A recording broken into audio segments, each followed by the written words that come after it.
ವಿರಾಮದ ನಂತರ ಮತ್ತೊಮ್ಮೆ ಸ್ಪೀಡ್ ನ್ಯೂಸ್ ಕನ್ನಡದ ಕಿರಿಕಿರಿ ಜೊತೆಗೆ ವಿಶೇಷ ಕಾರ್ಯಕ್ರಮಕ್ಕೆ ಸ್ವಾಗತ.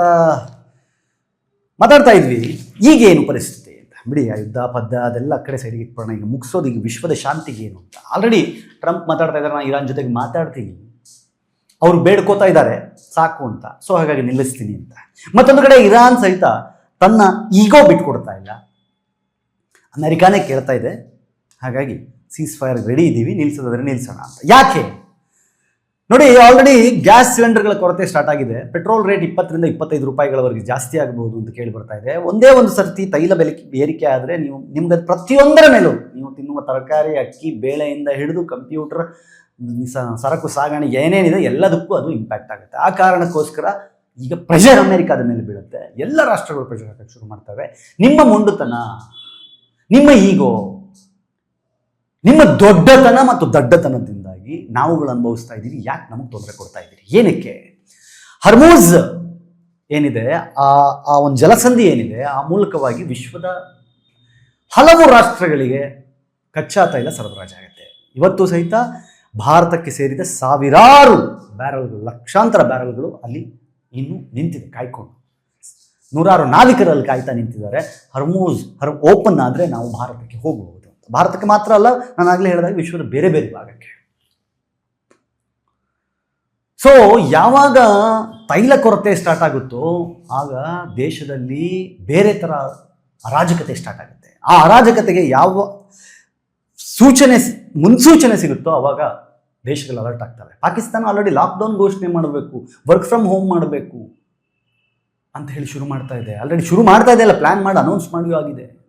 ಭಾರತದಲ್ಲೂ ರಿಸರ್ವ್ ಇರೋದು ತುಂಬ ಕಮ್ಮಿ ಇದೆ. ಯಾಕಂದರೆ ಈಗ ನಾವು ಏನಂತೀವಿ, ಮೇಕ್ ಇನ್ ಇಂಡಿಯಾ ಅಂತೀವಿ. ಮೇಕ್ ಇನ್ ಇಂಡಿಯಾದಲ್ಲಿ ನಾವು ಎಲ್ಲ ಮಾಡ್ಬೋದು ರೀ. ಇಲ್ಲಿ ಎಲೆಕ್ಟ್ರಿಕಲ್ಗೆ ಸಂಬಂಧಪಟ್ಟಿದ್ದು, ಆಟೋಮೊಬೈಲ್ಗೆ ಸಂಬಂಧಪಟ್ಟಿದ್ದು, ಮತ್ತೊಂದಕ್ಕೆ ಸಂಬಂಧಪಟ್ಟಿದ್ದು, ಇನ್ನೊಂದಕ್ಕೆ ಸಂಬಂಧಪಟ್ಟಿದ್ದು ಎಲ್ಲ ಮಾಡ್ಬೋದು. ಟೆಕ್ನಾಲಜಿಗೆ ಸಂಬಂಧಪಟ್ಟಿದೆ ಏನು ಬೇಕಾದರೂ ಮಾಡ್ಬೋದು. ಸಾಫ್ಟ್ವೇರ್ಗೆ ಸಂಬಂಧಪಟ್ಟಿದ್ದು ಏನು ಬೇಕಾದರೂ ಮಾಡ್ಬೋದು. ಆದರೆ ತೈಲ ಎಲ್ಲಿ ಹುಡುಕೋದು? ಆತ್ಮನಿರ್ಭರ ಭಾರತ ಅಂತ ಹೇಳಿ ನಾವಿಲ್ಲಿ ಹೋಗಿ ಬೋರ್ವೆಲ್ ತೆಗೆದ್ರೆ ಅಲ್ಲಿ ಏನು ತೈಲ ಬರುತ್ತಾ? ತೈಲ ನಿಕ್ಷೇಪಗಳಿರಬೇಕು. ಆ ನಿಕ್ಷೇಪಗಳಿದೆಯಾ ಭಾರತದಲ್ಲಿ? ಇಲ್ಲ. ಸೊ ಆ ಕಾರಣಕ್ಕೋಸ್ಕರನೇ ನಾವಿವತ್ತು ಬೇರೆ ಬೇರೆ ರಾಷ್ಟ್ರಗಳ ಮೇಲೆ ಅವಲಂಬಿತ ಆಗಿದ್ದೀವಿ. ರಷ್ಯಾದ ಮೇಲೆ ಅವಲಂಬಿತ ಆಗಿದ್ದೀವಿ, ಕೊಲ್ಲಿ ರಾಷ್ಟ್ರಗಳ ಮೇಲೆ ಅವಲಂಬಿತ ಆಗಿದ್ದೀವಿ, ಇರಾನ್ನಂತಹ ರಾಷ್ಟ್ರಗಳ ಮೇಲೆ ಅವಲಂಬಿತ ಆಗಿದ್ದೀವಿ. 70 ಬ್ಯಾರಲ್ನಷ್ಟು ಇದ್ದಂತಹ ಕಚ್ಚಾ ತೈಲದ ಒಂದು ಬ್ಯಾರಲ್ನ ಬೆಲೆ $70 ಇದ್ದಿದ್ದು $120 ಹೋಗಿತ್ತು. ಇವತ್ತದು ಮತ್ತೆ ವಾಪಸ್ 87, 89 ಬಂದಿದೆ. ಹಾಗಾಗಿ ಸ್ವಲ್ಪ ಶೇರ್ ಮಾರ್ಕೆಟ್ ಚೇತರಿಕೆ ಇವತ್ತು.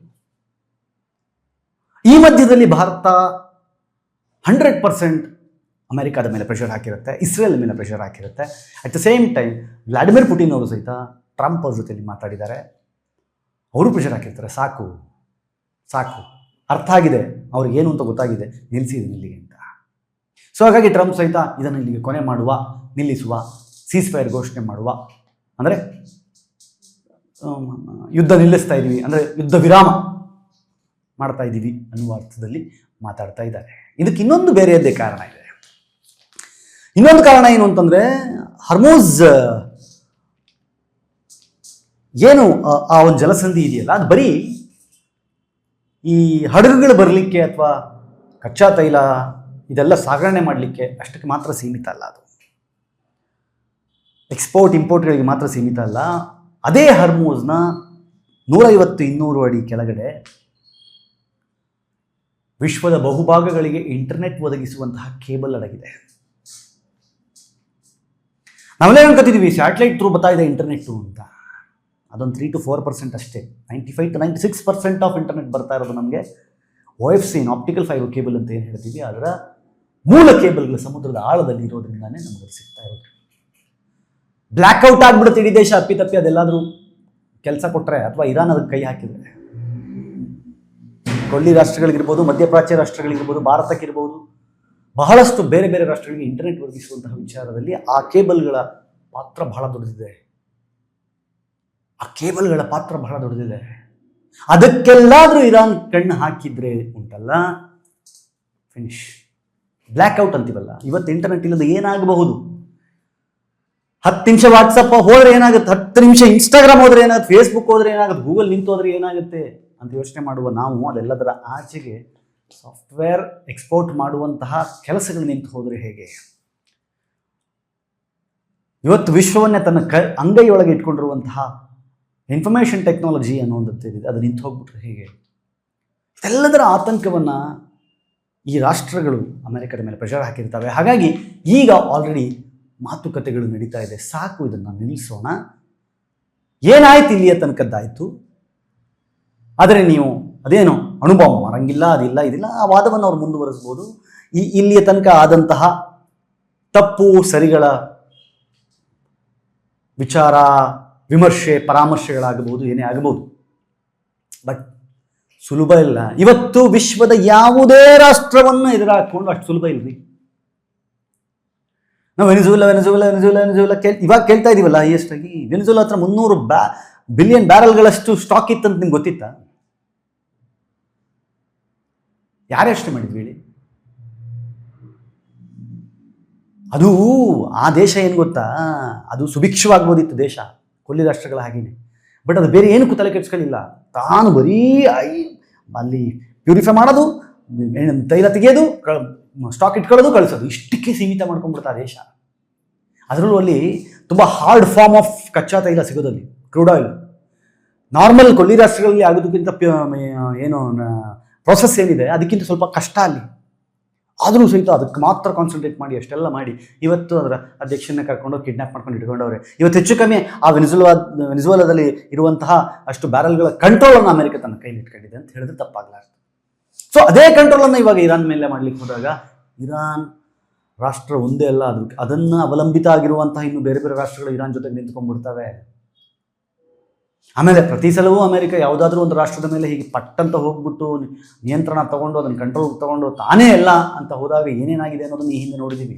ಇರಾಕ್ನಲ್ಲಿ ಅರಾಜಕತೆಯನ್ನು ನೋಡಿದ್ದೀವಿ, ಆಫ್ಘಾನಿಸ್ತಾನದಲ್ಲದ ಅರಾಜಕತೆಯನ್ನು ನೋಡಿದ್ದೀವಿ. ಬಟ್ ಇದು ಇಸ್ರೇಲ್ ಮತ್ತು ಇರಾನ್ ನಡುವೆ ಇದ್ದಂತಹ ಏನು ಯಹೂದಿಗಳು ಮತ್ತು ಶಿಯಾ ಮುಸ್ಲಿಮರ ನಡುವೆ ಇದ್ದಂತಹ ಒಂದು ಸಣ್ಣ ಸಂಘರ್ಷ ಏನಿತ್ತು, ಆ ಸಂಘರ್ಷದ ಬೇರೆ ಬೇರೆ ರೂಪಗಳು ಇವತ್ತು ಇಲ್ಲಿಯ ತನಕ ಬಂದು ಈ ಯುದ್ಧದ ಹಂತದಲ್ಲಿ ಬಂದು ನಿಲ್ಲೋದಕ್ಕೆ ಕಾರಣ ಆಗಿದೆ ಅಷ್ಟೇ. ಏನಿವೆ ಇದನ್ನು ಎಲ್ಲಿಗೆ ತೊಗೊಂಡು ಹೋಗಿ ನಿಲ್ಲಿಸ್ತಾರೆ, ಏನು ಮಾಡ್ತಾರೆ ಅನ್ನೋದನ್ನು ಯೋಚನೆ ಮಾಡೋದಕ್ಕಿಂತ ಆದಷ್ಟು ಬೇಗ ಇದು ನಿಂತರೆ ನಮಗಾಗುತ್ತಿರುವ ಸಮಸ್ಯೆ ನೋಡಿ. ಇವತ್ತು ಯುದ್ಧ ನಿಮ್ಮ ಮನೆ ಅಡುಗೆ ಮನೆಗೆ ಬಂದು ನಿಂತಿದೆ. ಅಲ್ಲಿ ಯಾರು ಯುದ್ಧ ಮಾಡಿದ್ರೆ ನಮಗೇನು ಅಂತಿದ್ದವರು ಇವತ್ತು ಅವರ ಮನೆಯ ಕುಕ್ಕರ್ನ ವಿಷಲ್ ಕೂಗಬೇಕು ಅಂತಂದ್ರೆ ಗ್ಯಾಸ್ ಬೇಕು. ಆ ಗ್ಯಾಸ್ಗೆ ಇವತ್ತು ಮೂಲವಾಗಿರುವಂತಹ ಹಾರ್ಮೋಸ್ ಇದೆಯಲ್ಲ ಜಲಸಂಧಿ, ಅದು ಓಪನ್ ಆಗಬೇಕು. ನಾಳೆ ದಿನ ನಿಮ್ಮ ಮೊಬೈಲ್ನಲ್ಲಿರುವ, ನಿಮ್ಮ ಲ್ಯಾಪ್ಟಾಪ್ನಲ್ಲಿರುವ, ನಿಮ್ಮ ಮನೆ ಟಿವಿಯಲ್ಲಿ ಬರ್ತಿರುವಂಥ ಇಂಟರ್ನೆಟ್ ನಿಂತು ಹೋಗುವ ಸಾಧ್ಯತೆ ಈ ಯುದ್ಧಕ್ಕಿದೆ. ಹಾಗಾಗಿ ಆದಷ್ಟು ಬೇಗ ಇದು ನಿಂತು ಹೋಗಲಿ, ಎಲ್ಲವೂ ಅಂತ್ಯವಾಗಲಿ, ಕೊನೆಯಾಗಿ ನಾವು ನೀವು ನೆಮ್ಮದಿಯಾಗಿ ಬದುಕೋ ಥರ ಆಗಲಿ ಅಂತ ನಾವು ನೀವು ಎಕ್ಸ್ಪೆಕ್ಟ್ ಮಾಡೋಣ. ಏನಂತೀರಿ? ಇದೇ ಥರದ ಸಾಕಷ್ಟು ಬೇರೆ ಬೇರೆ ವಿಚಾರಗಳನ್ನು ನಾನು ನಿಮ್ಗೆ ಹೇಳ್ತಾ ಹೋಗ್ತೀನಿ. ಇನ್ನು ಮುಂದಿನ ಎಪಿಸೋಡ್ನಲ್ಲಿ ಈ ಹಿಂದೆ ನಡೆದಂತಹ ಯುದ್ಧಗಳು ಏನೇನಾಯಿತು, ಇಂಪ್ಯಾಕ್ಟು, ಹಿರೋಶಿಮಾ ನಾಗಸಾಕಿಯಲ್ಲಿ ಬಾಂಬ್ ಹಾಕಿದ್ದು ಯಾಕೆ, ಅದಕ್ಕೆ ಮುಂಚೆ ಪರ್ಲ್ ಹಾರ್ಬರ್ನಲ್ಲಿ ಏನಾಯಿತು, ಎರಡನೇ ಮಹಾಯುದ್ಧದಲ್ಲಿ ಏನಾಯಿತು, ಈ ಥರದ ಬೇರೆ ಬೇರೆ ವಿಚಾರಗಳನ್ನು ನಾನು ನಿಮಗೆ ಹೇಳ್ತಾ ಹೋಗ್ತೀನಿ. ಇದ್ರ ಜೊತೆಗೆ ಈಗ ಪ್ರಸ್ತುತ ನಡೀತಿರುವಂತಹ ಬೇರೆ ಬೇರೆ ಯುದ್ಧಗಳ ನಡುವೆ ನಾವು ಮುಂದಿನ ಎಪಿಸೋಡ್ಗಳಲ್ಲಿ ಚರ್ಚೆ ಮಾಡ್ತಾ ಹೋಗೋಣ. ವಾರದಲ್ಲಿ 5 ದಿನಗಳ ಕಾಲ ಬೇರೆ ಬೇರೆ ಎಪಿಸೋಡ್ಗಳ ಮುಖಾಂತರ ಒಂದು ವಿಚಾರವನ್ನು ಕಂಪ್ಲೀಟ್ ಆಗಿ ನಿಮ್ಮೆದುರಿಗೆ ನಿಮಗೆ ಅರ್ಥವಾಗುವ ರೀತಿಯಲ್ಲಿ, ನಿಮ್ಮ ತಲೆಗೆ ಆ ವಿಚಾರ ಹೋಗುವ ರೀತಿಯಲ್ಲಿ ನಿಮಗೆ ಅರ್ಥ ಮಾಡಿಸುವ ಕೆಲಸವನ್ನು ನಾನು ಮಾಡ್ತೀನಿ. ನೀವು ಮಾಡಬೇಕಾಗಿರೋದಿಷ್ಟೇ, ಯೂಟ್ಯೂಬ್ನಲ್ಲಿ ಸ್ಪೀಡ್ ನ್ಯೂಸ್ ಕನ್ನಡ ಒಂದು ಸಬ್ಸ್ಕ್ರೈಬ್ ಮಾಡಬೇಕು. ಹಾಗೆ ನಿಮ್ಮ ಮನೆಯ ಕೇಬಲ್ನಲ್ಲಿ ಬರ್ತಾ ಇಲ್ಲ ಅಂತಂದರೆ ಹತ್ತಿರದ ಕೇಬಲ್ ಆಪರೇಟರ್ಗೆ ಫೋನ್ ಮಾಡಿ ನಮ್ಮ ಸ್ಪೀಡ್ ನ್ಯೂಸ್ ಬರ್ತಾ ಇಲ್ಲ ಅಂತ ಕೇಳಬೇಕು. ನೋಡ್ತಾ ಇರಿ ಸ್ಪೀಡ್ ನ್ಯೂಸ್ ಕನ್ನಡ, ಸುದ್ದಿ ನಿಮ್ಮದು, ವೇಗ ನಮ್ಮದು. ನಾನು ನಿಮ್ಮ ಕಿರಿಕೀರ್ತಿ.